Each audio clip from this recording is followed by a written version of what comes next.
Jesus says it is very difficult for rich people to enter heaven, enter the kingdom of heaven. It is something like a camel going through the eye of a needle. Very tough, very difficult.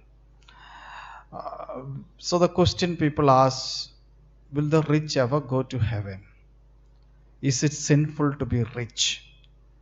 Is it wrong to be rich? If it is sinful and wrong, and all the rich people, if they go to hell and not heaven, first and foremost, we fathers and sisters will go to hell, because we are all rich people. We don't starve. We don't die of starvation. We may die of overeating, maybe. But there are so many poor people without home, without clothing, without food outside. And you and I who are listening to this mass also rich in a way, because we have a decent house, at least we can survive. So we are all in a way rich people. So we all will go to hell.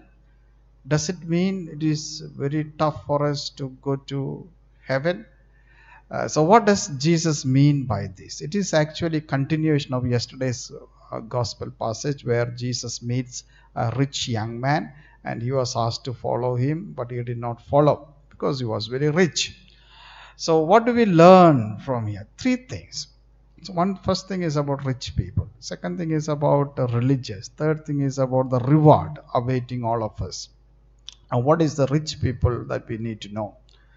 It is not wrong to be rich. It is not sinful to be rich. Even Jesus had enjoyed the company of the rich people. He had a good meal with the rich man, Zacchaeus, and all that. And what is the right thing to be done? It is something that we need to share. So, if rich people are wrong or sinful, it is because they don't share.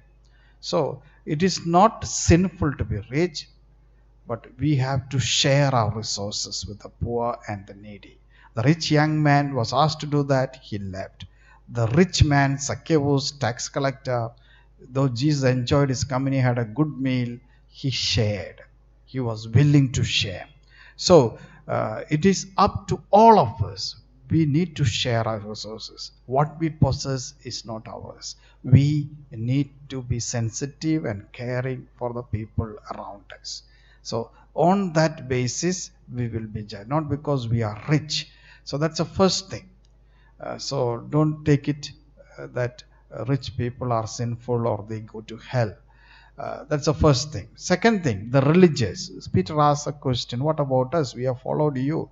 And today, fathers, sisters, and all that, they are religious and fathers who are committed. So that is what more important. Those who have followed Jesus closely in a specific way, they need to be committed to their vocation and mission.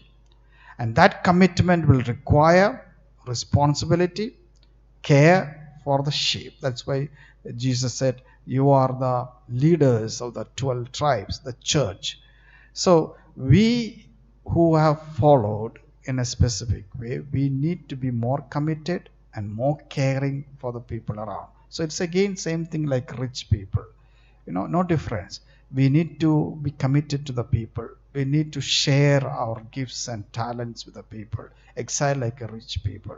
And if you do that, rich or religious, they will receive a reward. But the reward is not automatic. It is purely by the mercy and grace of God.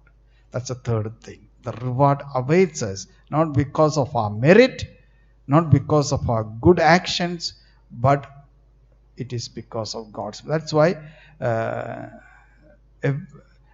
with humanity, human beings, this is impossible. But with God, Jesus says, nothing is impossible. Anything is possible with God. That means with God's help, we will attain the eternal life.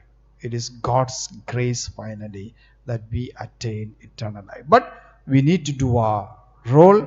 We do our best, and God will do the rest. In the Acts chapter 10, verse 38, there is a beautiful sentence statement about Jesus. Luke in the Acts of the Apostles said Jesus died, rose, ascended. After that, this was written. And it is something like summarizing the entire life of Jesus into one sentence. He says, He went about doing good. Jesus went about to, this is a sentence, Acts chapter 10, verse 38. It is something like an epitaph written on the tombstone, if there is something like that on Jesus' tomb. No, a kind of statement for which the person lived in his life.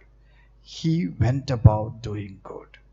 It's a very nice way of concluding a person's life and stating a person's life into one sentence, what Luke did in Acts of the Apostles.